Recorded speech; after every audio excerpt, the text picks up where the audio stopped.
Everyone, how are you? It is Cbse Science classes for class 9 and it is our part number 4 of chapter number 5.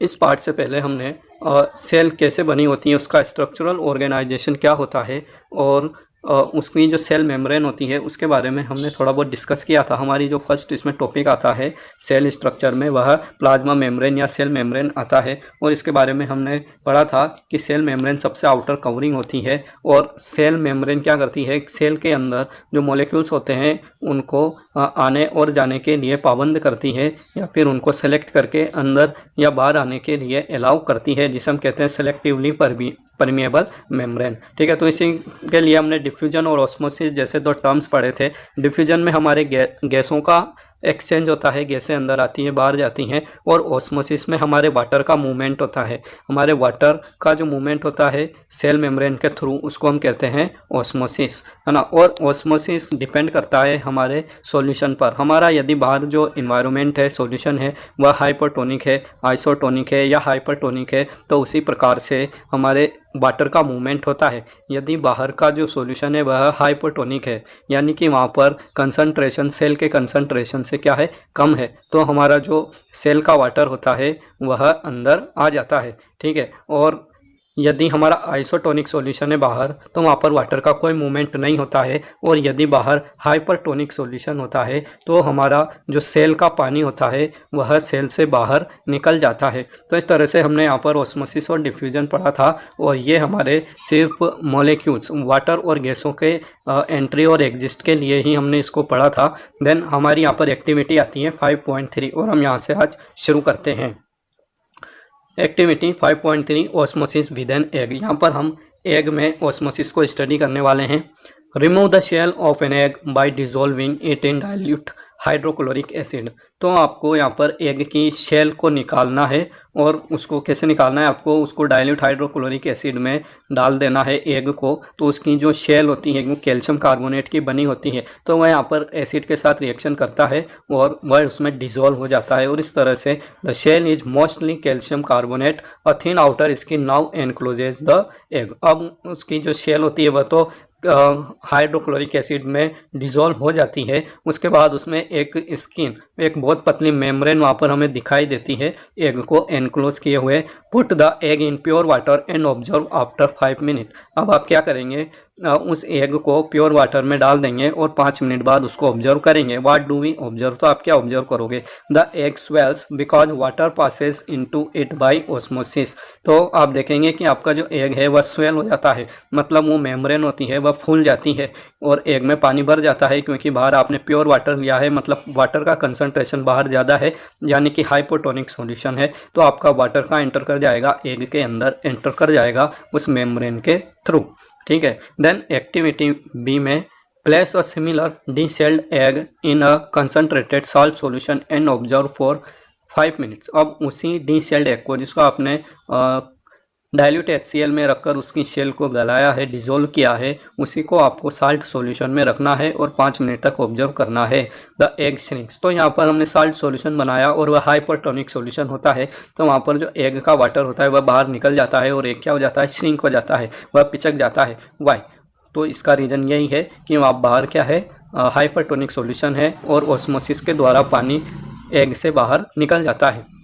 Water passes out the egg solution into the salt solution because the salt solution is more concentrated। क्योंकि जो salt का solution है वह ज़्यादा concentrated है, hypertonic है in comparison to the concentration of water in egg, so the water come out of the cell।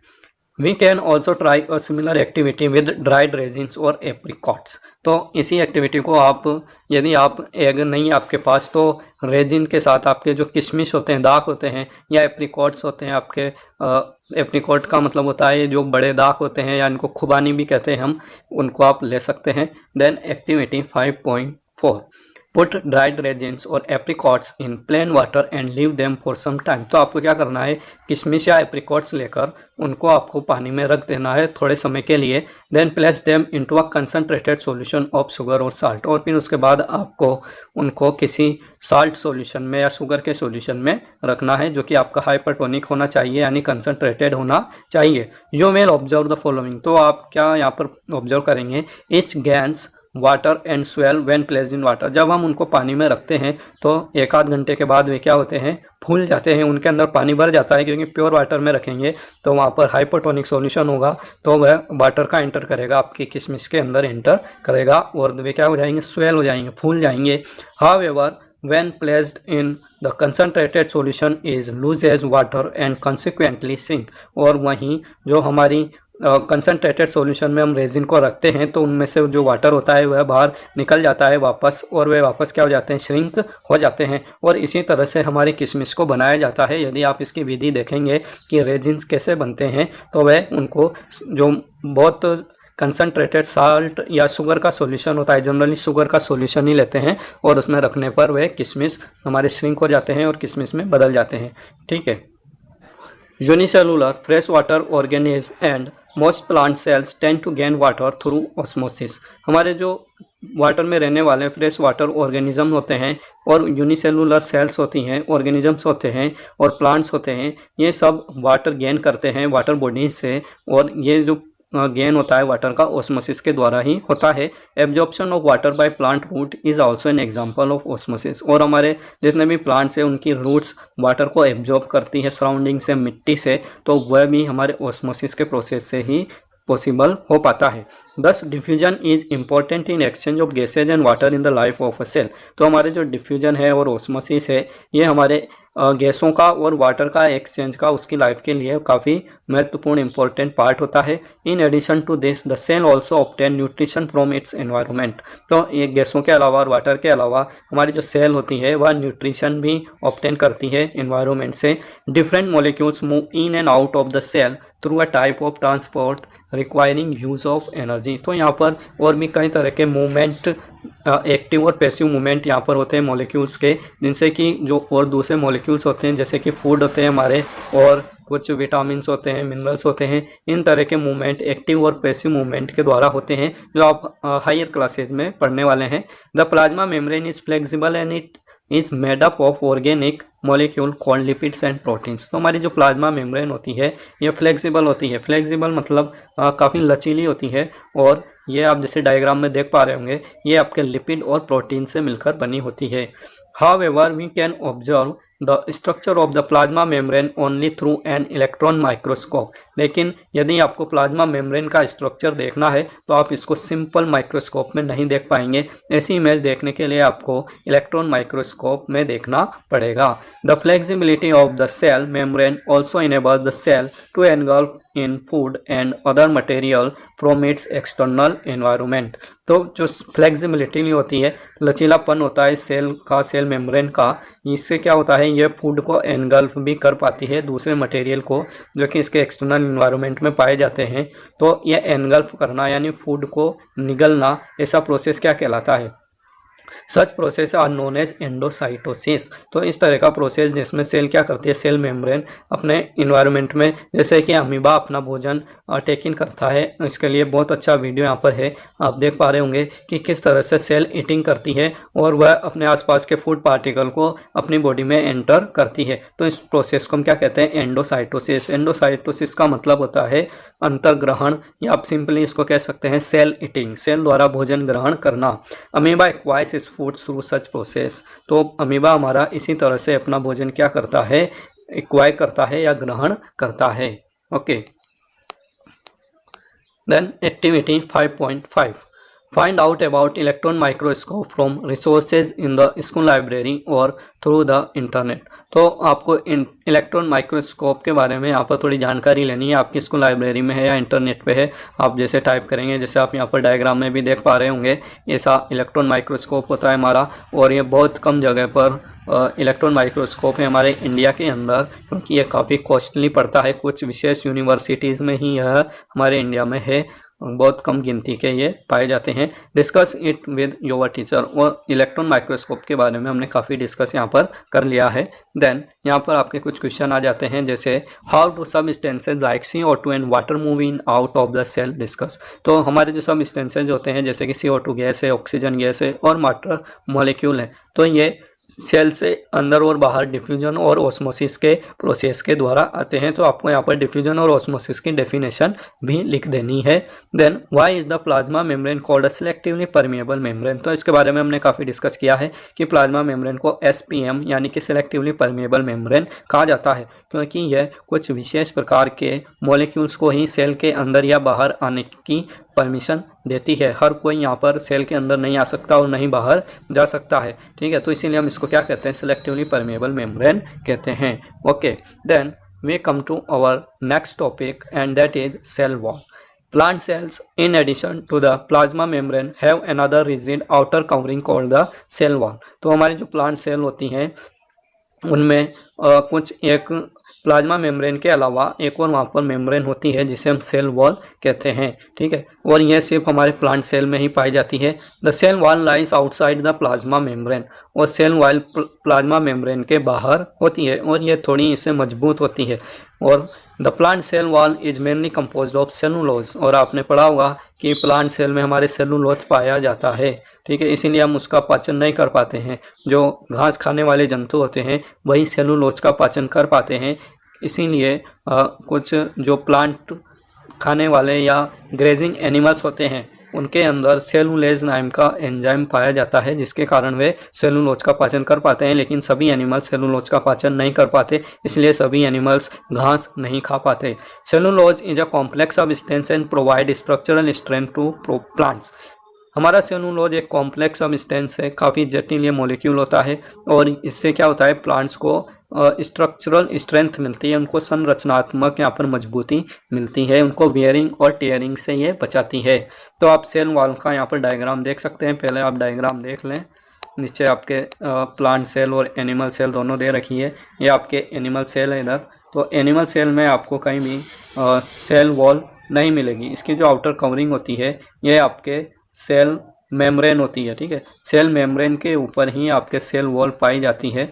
तो cell wall हम यहाँ पर प्लांट सेल में देखेंगे। प्लांट सेल में आपके इधर आप देख सकते हैं, ये आपकी सेल वॉल है। प्लांट सेल के ऊपर आपके सेल वॉल पाई जाती है और सेल वॉल के नीचे आपके सेल मेम्ब्रेन प्रेजेंट होती है, ठीक है। सेल मेम्ब्रेन के नीचे आप देख सकते हैं प्लाज्मा मेम्ब्रेन लिखा हुआ है। तो सेल मेम्ब्रेन और प्लाज्मा मेम्ब्रेन सेल वॉल के नीचे होती है और सेल वॉल आपके प्लांट्स, फंगस और बैक्टीरिया में ही पाई जाती है और दूसरे जीवों में नहीं पाई जाती है। ओके, देन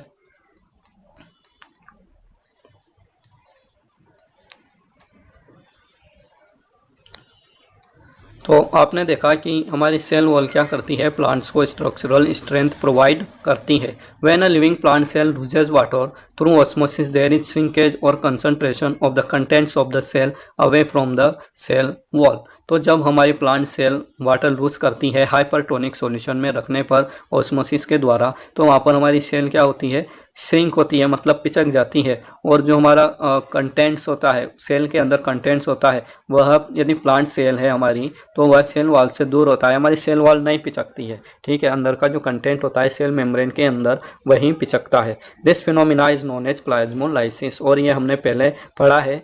प्लाज्मोलाइसिस क्या होता है, जब आप प्लांट सेल को हाइपरटोनिक सॉल्यूशन में रखते हैं तो उसके जो अंदर का कंटेंट्स होता है, साइटोप्लाज्म होता है, प्रोटोप्लाज्म होता है, वह श्रिंक हो जाता है, जिसे हम प्लाज्मोलाइसिस कहते हैं। We can observe this phenomena by performing the following activity. और इस फिनोमिना को, प्लाज्मोलाइसिस को हम इस एक्टिविटी के द्वारा यहाँ पर स्टडी कर सकते हैं। Mount the peel of a रोइंग leaf in water on a slide and examine cells under the high power of a microscope. तो आपको रोइंग लीफ, रोइंग एक प्लांट होता है आपका जिसके आपकी जो पील होती है वो आसानी से निकल जाती है, इसलिए आपको इसकी जो पील होती है यानी पतली मेम्ब्रेन होती है उसको निकालकर उसकी स्लाइड बनानी है और उसकी सेल्स को माइक्रोस्कोप के हाई पावर में उसको एग्जामिन करना है। Note the small green granules called chloroplast. और आपको उसमें क्लोरोप्लास्ट दिखाई देंगे। क्लोरोप्लास्ट हमारे प्लास्टिड होते हैं, इनके बारे में आगे स्टडी करने वाले हैं, पर आप अभी इतना जान लीजिए कि इनके अंदर क्या होता है। They contain a green substance called chlorophyll. इनके अंदर एक हरे प्रकार का, हरे रंग रंग का एक पिगमेंट होता है जिसे हम क्लोरोफिल कहते हैं, और ये पिगमेंट आपको फोटोसिंथेसिस में हेल्प करता है, ये हमने काफ़ी पहले पढ़ा है। Put a strong solution of sugar और salt on the mountain leaf on the slide. अब आपको क्या करना है कि उस स्लाइड के ऊपर आपको हाइपरटोनिक सॉल्यूशन डालना है, यानी कि ऐसा वाटर जिसमें बहुत अधिक मात्रा में शुगर या साल्ट मिला हो उसको आपको डालना है स्लाइड के ऊपर। Wait for a minute and observe under a microscope what do we see. तो आपको थोड़ा वेट करना है 1-2 मिनट और उसके बाद ऑब्जर्व करना है माइक्रोस्कोप में। तो आप क्या देखेंगे कि वह जो सेल होती है हमारी वहाँ पर पिचक जाती है और सेल वॉल हमारी नहीं पिचकती है, सेल मेम्ब्रेन के अंदर के कंटेंट आपके पिचक जाते हैं, और जैसे आप डायग्राम में देख पा रहे होंगे इस तरह से आपको सेल दिखाई देती है। तो इसको हम बोलते हैं प्लाज्मोलाइज्ड सेल, ठीक है, और इस फिनोमिना को क्या कहेंगे, plasmolysis. Now place some rhoeo leaves in boiling water for a few minute. अब कुछ रोइयो लीव्स को आपको बॉइलिंग वाटर में रखना है, उबलते हुए पानी में कुछ मिनट के लिए।